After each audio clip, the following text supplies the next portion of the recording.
Michigan Magazine is kept on the road by our many Michigan friends. Cops and Donuts Bakery, downtown Clare, a winning combination. Cops and Donuts. Introducing the Weed Gator. For safe and easy aquatic weed removal, the Weed Gator is the #1 alternative to harsh chemicals for getting rid of pond and lake weeds. Safe and effective. See it in action now at weedgator.net. Made in the USA. The Michigan-made rebounding mailbox pole. Never again worry about the winter snowplow taking out your mailbox with this ingenious rebounding pole. Your mailbox takes a hit and keeps coming back year after year. Call now or visit their website, toughmailboxes.com. Rose Valley Winery on Beechwood Road in Rose City. See what thousands are raving about, creating a delicious variety of award-winning Michigan wines. Stop by and taste for yourself. The taste of Michigan is yours at Rose Valley Winery. This week in Michigan Magazine, we visit a master puppet maker to the stars, Tim Selberg of Mid-Michigan. Incredible animated masterpieces come to life thanks to the creativity of Selberg Studios. Then join us for new discoveries along Michigan's back roads. All this and more on this week's Michigan Magazine. Cops and Donuts Bakery, downtown Clare. What began as a crazy idea among 9 police officers to purchase the historic Clare City Bakery quickly became an international phenomenon, carrying on a Michigan tradition with delicious donuts, pies, pastries, breads, original coffee, and more. Plus a full menu at the new adjacent traffic stop diner. Downtown Clare, a winning combination. Cops and Donuts. The imagination and creativity of Michigan citizens can be both overwhelming and magical. It's Christmas morning every time we open the door to the home or business of our next guest. The treasure being always the wonderful, optimistic outlook of our guests, and the excitement being our new discovery of another Michigan talent. Today's journey takes us down Betts Road near the small rural community of Leonard, just outside of Lakeville, north of Pontiac. This is the world headquarters of a master, Tim Selberg, master figurine or puppet sculptor. Here in his home studios, world-class animated figures are hand-carved, cast, and painted. From conception to the adding of the meticulous mechanics that brings Tim's characters to life, every detail is checked by Tim and his associates for quality and perfection. Known worldwide for their realism, figures that make the final Selberg Studios stamp of approval will find themselves the stars of both stage and Hollywood screen. On entering Selberg Studios, we felt the sense of being surrounded with a creative energy, centered within the mind's eye of Tim himself. Tim, it's a pleasure meeting you. Nice to meet you. And we have quite an artist because what you see here is Tim's handiwork. These are called what?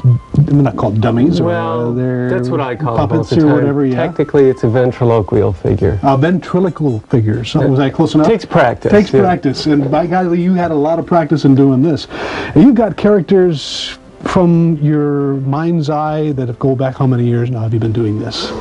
Oh boy, let's see, since I was about 14, so a few years back, 20-some, something like that. My goodness, what got you into the interest? Well, I saw people like Jimmy Nelson on television and doing the Nestle's commercials, and Edgar Bergen, of course, and was just fascinated with it. I was really curious how they worked, what was in there, what are they doing in back, and I love the art of ventriloquism, but the puppets themselves really fascinated me. You have created quite a line of characters, too. I mean, can you just kind of roll off a few of your characters that you've created out of your mind's eye? Well, the one you're holding is a baby. We call him Tater. He's one of the newest. And there's an old man, an old lady. I've got goofy characters, kind of scary ones even. The mischievous boy, the kind of typical character where most of us are used to seeing. Now it starts from an idea, a concept. How far, where do you take it? Just give us the basic process of how it eventually becomes, something that's almost lifelike. Right. Well, yeah, and in fact, that's something I really go for. Each puppet is a character and, whimsical, that kind of thing. But I do like to put as much life as possible in them, and that's real important. In fact, the eyes, which I happen to have a box of here. That seems to be an important part of any artist, is the eyes, right? It's real important, yeah. If you don't get the eyes, it's really just not going to happen. So those have to be realistic. But you take it from a rendering, an artist rendering of your own, and then what's the basic steps? yeah, well, usually they're kind of gelling around in my head for, usually months, as I'm kind of planning to add a character to the line. And, sometimes actually some of the best characters I've come up with have been drawn on like a napkin at a restaurant or something like that, or I would start with a front sketch and then do a side view also, as my template to carve the head. Okay. And this on the sketch you can see the laminations.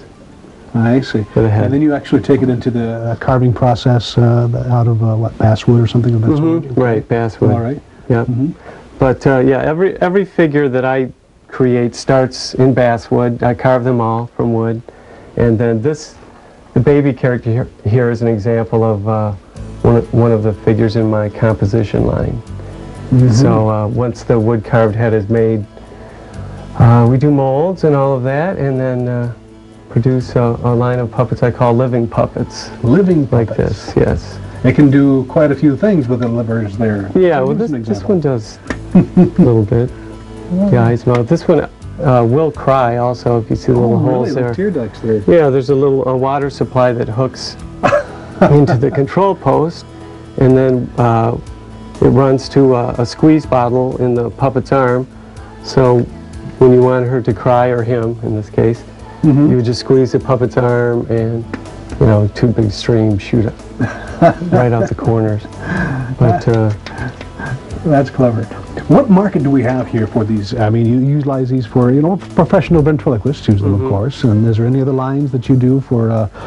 You were mentioning something about you're involved pretty much in a production too, Castle Rock Productions. Tell us a little bit about that project. Okay, well that's a movie that's being filmed in Vancouver. Actually, filming started yesterday. Oh, really? It's a comedy and stars a lot of well-known comedians, some from Saturday Night Live and that kind of thing. And the main character in the movie portrays a ventriloquist who also does the dog show circuit. And the film is called Dog Show. And it's basically a documentary, like a mock documentary of the dog show circuit. Oh, I see. What characters are you involved in making for well, some of them? Yeah, this character right here, who they named Little Buddy. This is the actual size sketch of the character, and as you can see, he's kind of a goofy kind of boy type figure, but I'm told he has a real prominent part in the story throughout the film, so that's going to be a lot of fun to How did that happen? see. How did you make the connections with them at Castle Rock? From previous work of yours, or? Boy, yeah. Is it hard to remember that? Yeah, worked. I think they found me on the internet. Oh, great. And then talked to others and kind of word of mouth, like they said, yeah, go call Tim, he's really the one to do it. So they did a lot of looking, I know. So I was happy to get the job. You were saying that you're kind of a night person. Is that when you do most of your creative things, just kind of? Yeah, especially like the painting I like to do at night, because during the day, usually the phones are ringing a lot and there's just a lot of things to tend to. So at night I kind of know that's behind me and it's peaceful and quiet, and that's usually when I do my best. The real creative work, the designing and the painting. You are the creative spearhead of this organization, but you've got to give some things to other people, and so you can maintain the creativeness. How do you do that? I mean, you do the concept and the first sculpting, and then where does it go from there? I mean, I see there's people here working right now to help bring your dreams to reality. Right, right, and they're very important. Kind of in the early years, probably the first 10 years of making puppets, I was doing everything myself. And as you can probably imagine, there weren't a whole lot of puppets going out the door either. Because there's so much involved in making one of these, from start to finish, from the concept through everything till the point it's shipped out the door. There really is a lot of work, and they're entirely handmade. So mechanical people would take the head once it's carved or cast and install this control stick, install a multitude of mechanical, you know, levers and pulleys and various things in the head to make everything work. And this has kind of progressed from the earlier days of Edgar Bergen's. I mean, really, as far as the mechanisms inside, hasn't it? I mean, this has developed. Yeah, these really have come a long way from, say, a figure or puppet like this from the 30s or 40s would be quite crude in comparison. So that they get quite sophisticated. Julie Campbell does a lot of the mold work. She builds the bodies and paints the hands.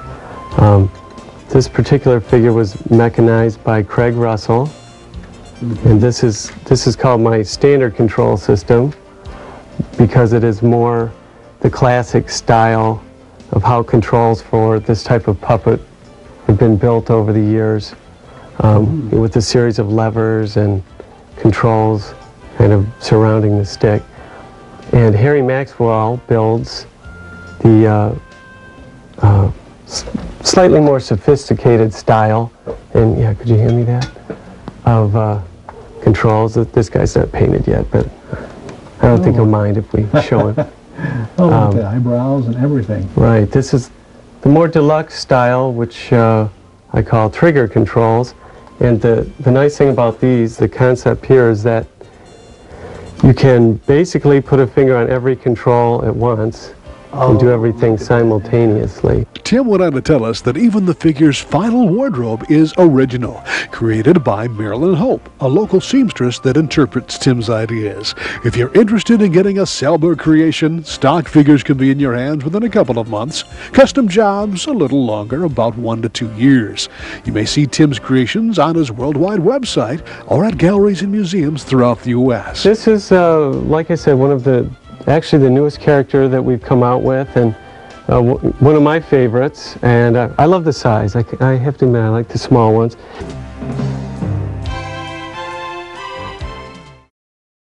Michigan Magazine is being brought to you in part by Hingeman Acres Canoe Livery and Resort on M33 just north of Mayo, catering to the outdoor enthusiasts. Cabins, canoes, kayaks, rafts, and more. Daytime or overnight trips along the world-famous Asabo River. A family getaway for over 75 years. Something special's cooking, hot and delicious. Indulge yourself at Morning at Maggie's in Bay City.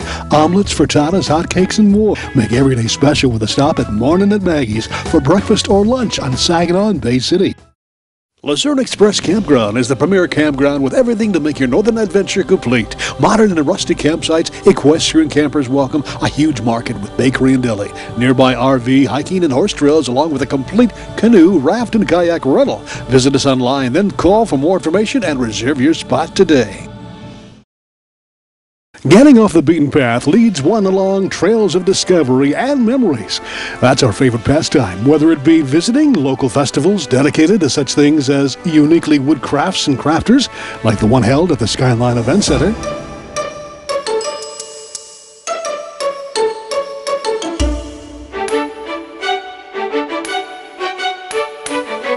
or celebrating the Michigan potato at towns like Munger or Posen.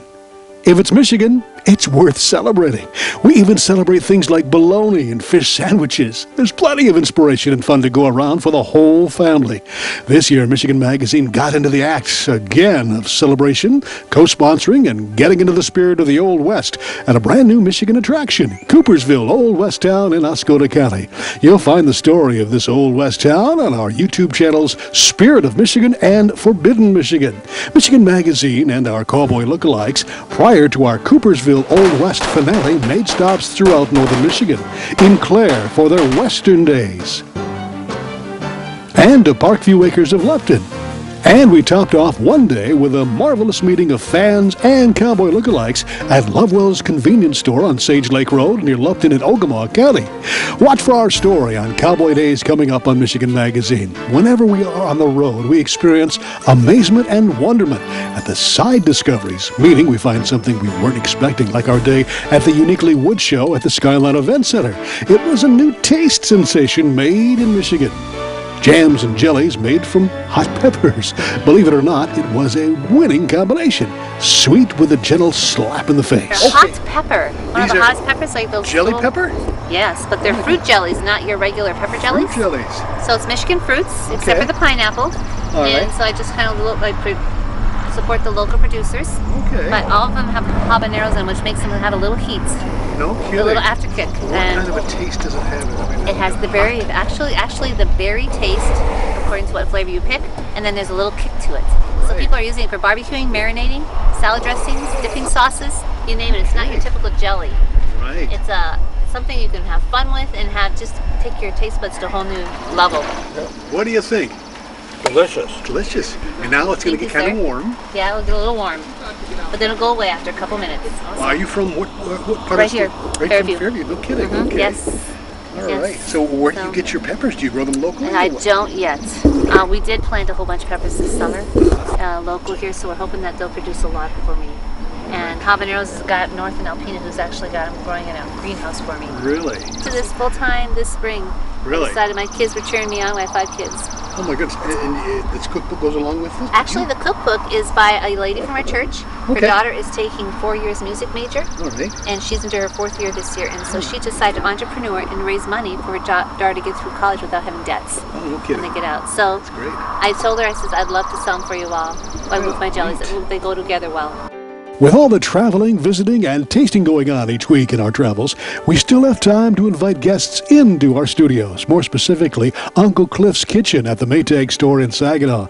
We've just wrapped up filming of the new series and are busy in post-production to bring you some wonderful recipes and taste sensations. Stay tuned for that. It's an amazing array of cooks and guests heading down the pike.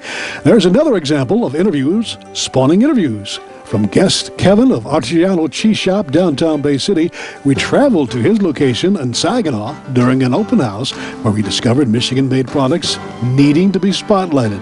Kevin fills us in on some of those guests that he was featuring that day at his monthly open house. So all throughout summer, we're going to be doing quite a few open house style demo and tastings. Each one of them is going to feature a Michigan creamery and a Michigan winery or brewery, depending on the cheese. So today we have Terrell Farms with us. They're Sheep's Milk Dairy in Charlotte, Michigan. Okay. And they're here talking about their family farm and sampling some of their cheeses. We also have Cadillac Winery from up in Leroy, Michigan. They're demoing some of their wines today, and we of course have both of those for purchase. We are also going to be demoing some backwoods mustard. We have Blee Gourmet, which is out of Grand Rapids. They make maple syrups, soy sauce, hot sauces, all excellent stuff. They're great. We're demoing some of their products as well today, so people can get an idea what they're getting out of those. You, of course, can always try some of our other cheeses that we do have in stock, and our balsamic vinegars and olive oils. And Thhe chocolates we're sampling today too, so all sorts of stuff to come out and try.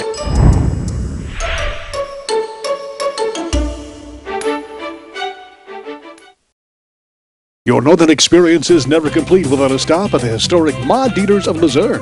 Enjoy the ambiance inside or outside on the huge patio area. Order from the complete menu with entrees served hot, fresh, and good. Come experience Ma Dieters in the heart of God's country, Luzerne, Michigan. Announcing the Michigan Paddle Sports Directory, your one-stop internet connection. At MichiganPaddlesports.com, it's now possible to explore Michigan's extensive waterways like never before. Michigan Paddle Sports Directory is a comprehensive directory of canoe and kayak rentals and liveries throughout the entire state of Michigan. At MichiganPaddlesports.com, you'll find a great paddling route, outfitter, store, school, rental shop, or tour guide. Michigan's great waterways are waiting for you. Make it an adventure worth remembering by first visiting MichiganPaddlesports.com. Clemix Sales and Service on Mapes Road, west of Mile, your complete recreational vehicle sales and service connection. Visit their beautiful showroom of new and pre-owned ATVs, lawnmowers, power equipment, snowmobiles, utility vehicles, and more. Clemix Sales and Service is also the home of the American-made Victory motorcycle line on display at Clemix on Mapes Road, Mile.